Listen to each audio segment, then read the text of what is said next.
सम्पूर्ण मेरा साथीहरूलाई यो हर्दी खेती सम्बन्धी केही जानकारी उपलब्ध गराउने उद्देश्यले एउटा भिडियो बनाएको छु र यो तपाईँहरूले देख्नुहुन्छ यो चाहिँ हर्दी है।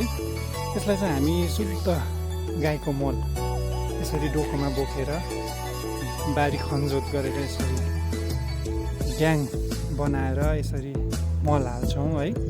यो मललाई मजाले फैलाएपछि चाहिँ हामी मिलाएर प्युर अर्ग्यानिक गाईको मल साथै कम्पोस्ट मल हो यो, पत्ताहरू कुवाएर हामी बनाउने गर्छौँ र यसरी मल हाले पश्चात तपाईँहरूले देख्नुहुँदैछ बारी यसरी यो कुलो जस्तो बनाएर हामी यसमा चाहिँ मल यसरी हाल्ने गर्छौँ है। यो मल मिलाएर हाल्ने गर्छौँ र मल हाले पश्चात हामी यसमा शुद्ध यो अर्ग्यानिक हर्दी यसरी राख्दछौँ मिलाएर र हर्दी राखे पश्चात यसरी हामी यसलाई माटोले पुरिदिन्छौँ मजाले।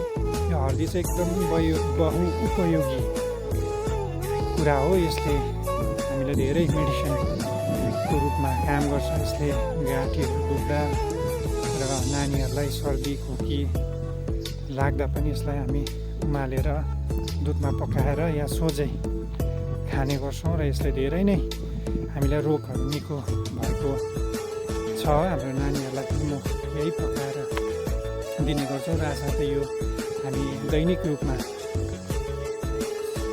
सब्जीमा खाने गर्छौँ र यसरी रोपेपश्चात मजाले ड्याङमा माटो लगाएर पुर्छौँ है।